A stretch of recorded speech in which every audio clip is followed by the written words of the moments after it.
Nzengi Mabila.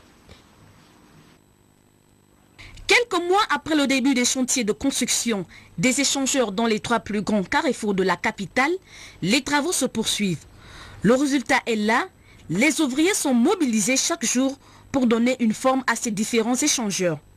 Les travaux ici perturbent certes la circulation, mais cela est nécessaire. Les populations sont d'ailleurs satisfaites de l'œuvre pour le nouveau visage que les autorités veulent donner à la ville et qui en même temps viendra favoriser la fluidité de la circulation. L'échangeur qu'on essaie de voir la longueur par rapport à ce qui est derrière la prison. Quand on fait la projection, il faut forcément détruire ici. Non, mais seulement, c'est vraiment bien. Comme ça, et puis, ça améliorera aussi la circulation. Effectivement, c'est bien pensé, effectivement. On attendait ça longtemps dans les carrefours. Je suis d'accord avec ce qui se passe. Parce que l'émergence, c'est ça. C'est le président que j'aime. Je remercie qu'il continue à faire dans ce sens. Même si les chefs de chantier ont préféré se taire sur la livraison des 10 chantiers, ils ont rassuré que les chantiers seront livrés à temps et dans les normes.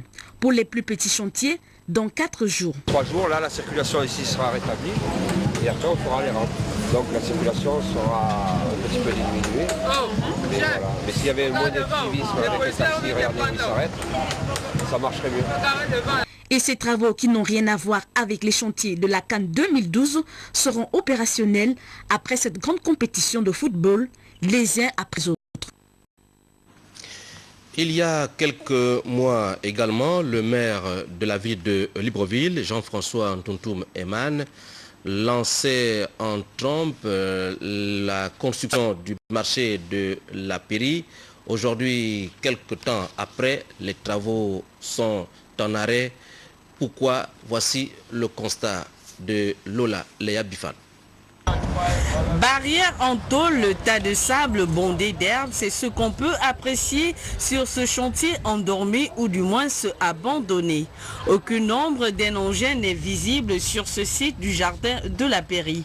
Pourtant, cet endroit a été retenu par la municipalité centrale pour loger le plus grand et le plus beau marché d'Afrique noire. Sur le terrain, pas une brique, sauf les commerçants déguerpis qui ont refait surface. La mairie nous a d'abord dit de rentrer à l'intérieur pour arranger la roue, mettre le bitumé quoi. Donc, et quelques temps après, ils nous font sortir, oh non, ils veulent arranger, ils veulent faire un marché. Mais depuis lors, il n'y a rien. Autre chantier en souffrance, l'ancien boulebesse du boulevard Bessu dans le 2e arrondissement de Libreville. Ce lieu est désormais le locataire des hautes herbes. Ce site attend toujours sa transformation. Quel est le sort réservé à ces espaces? La question est posée. À Franceville, dans la capitale provinciale du Haut-Ogooué, le chantier du stade de rénovation qui va abriter la CAN 2012 connaît une avancée notable. Le gouverneur Bertrand Mundunga s'est rendu sur le lieu pour faire le constat que nous relate Jacob Mukwangi de Télémassoukou. Le stade de rénovation de Franceville dans le sud-est du pays sera incontestablement au rendez-vous de l'histoire. C'est en tout cas ce qui ressort de la récente visite inopinée effectuée par le gouverneur Bertrand Mundunga.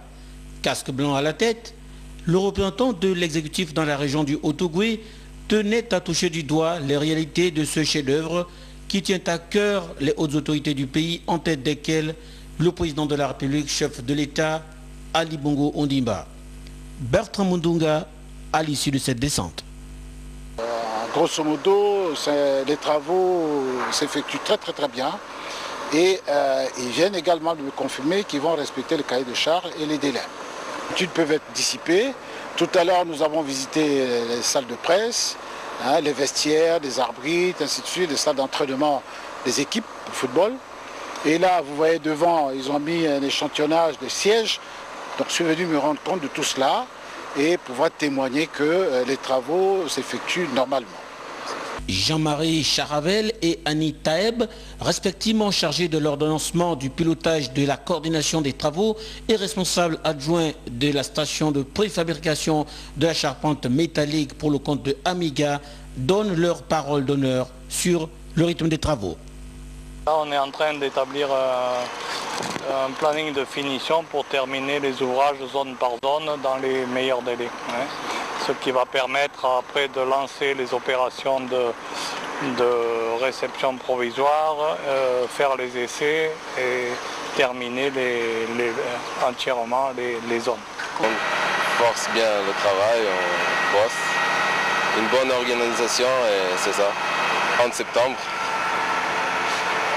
Dernier délai. Le délai, 30 septembre.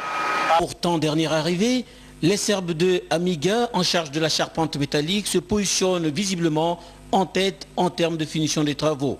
Autre chantier en cours dans la perspective de cette Cannes 2012, l'extension de l'aérogare de Mvengue, la réfection de l'hôtel Likoni Palace, mais aussi les résidences hôtelières et le stade d'entraînement de Mbaya, dont l'état d'avancement, selon les observateurs, est plus que rassurant. En tout cas, nous reviendrons sur cette importante actualité au cours de nos prochaines éditions d'information. Dans le cadre de ces missions, la direction générale du Centre de développement des entreprises invite tous les ressortissants burkinabés exerçant toute activité économique, commerciale et artisanale à une importante réunion demain, vendredi 15 juillet 2011 à 16h à la Chambre de commerce de Libreville. Compte tenu de l'importance de l'ordre du jour, la présence de tous est vivement souhaitée. Pour en parler en quelques 2 minutes, nous avons sur ce plateau M. Michel Mbomo Opiangou, qui est expert en management des organisations, conseiller du directeur général du Centre de développement des entreprises. Monsieur Mbomo Opiangou, bonsoir. Bonsoir, monsieur Simangoy. Alors, de quoi il sera question demain?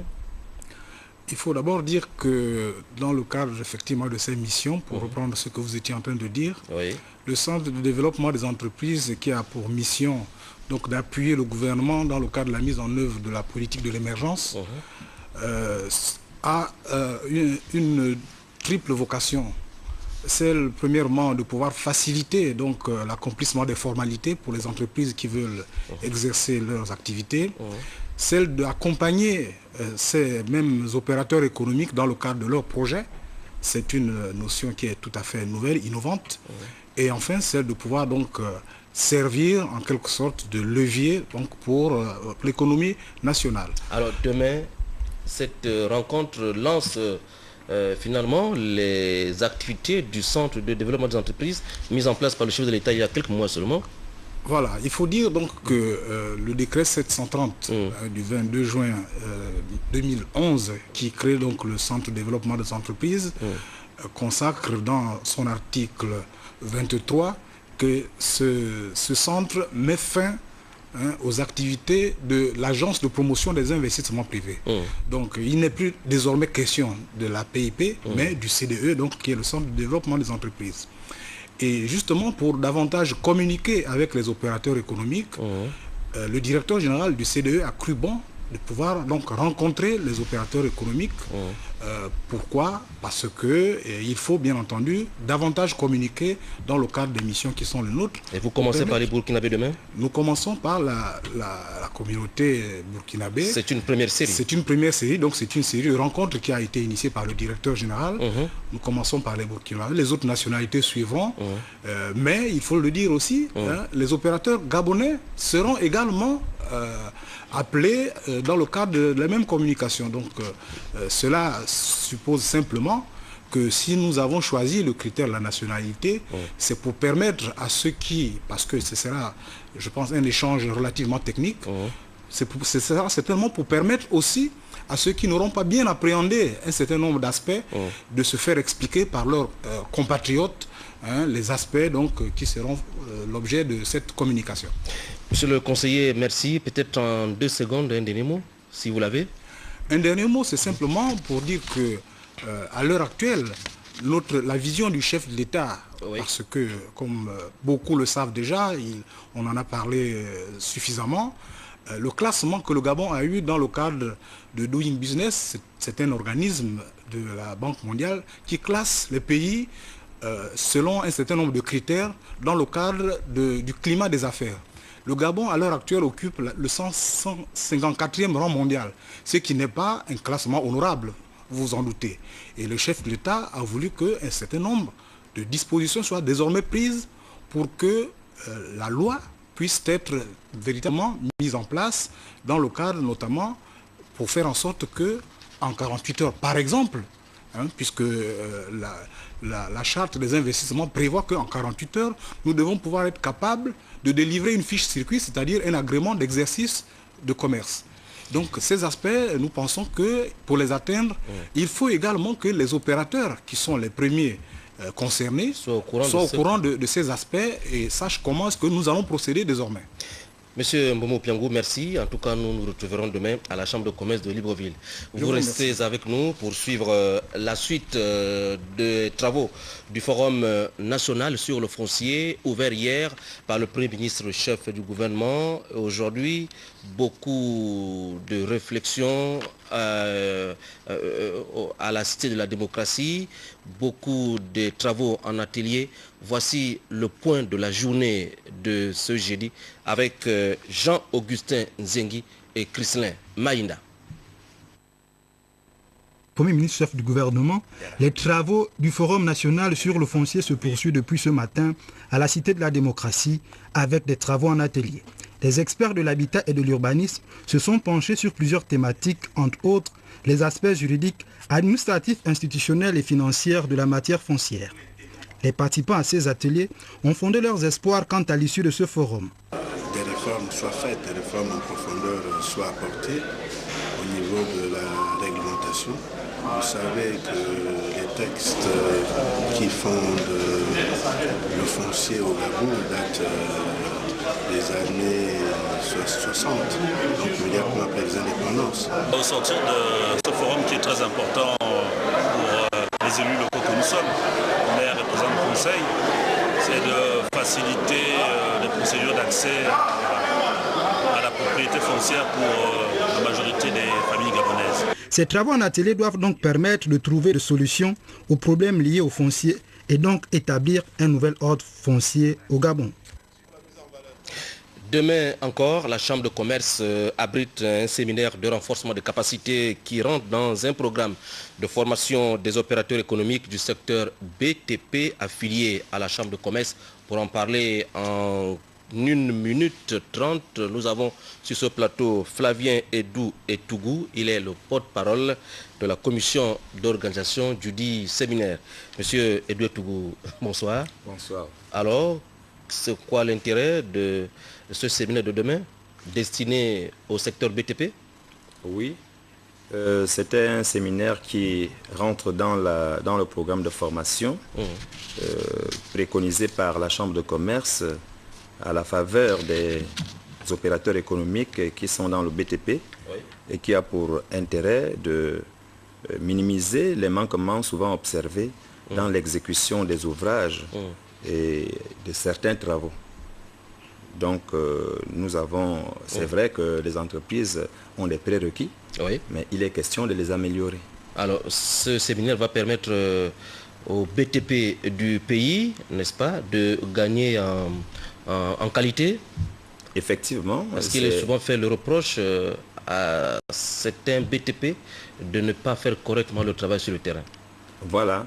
Donc, en tout cas, ça va permettre l'amélioration parce que nous avons 4 modules que nous allons explorer demain. Oui, parmi lesquels bon, il y a le FER 2 qui va nous parler de ce qui est de comment répondre à un appel d'offres et qu'est-ce qu'un projet d'exécution.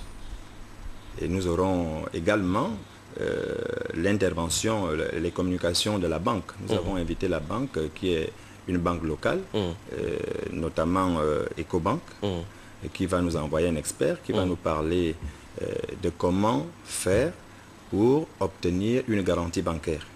Et à la suite du séminaire, on s'attend à quoi? à la suite du séminaire, il y aura des ouvertures de comptes bancaires. Oui. Et nous aurons un peu plus de renseignements sur les relations entre un opérateur économique et une banque. Monsieur Etourou, merci d'être passé. On se retrouvera demain. Je vous remercie. Le séminaire a lieu sur 2 jours, c'est cela?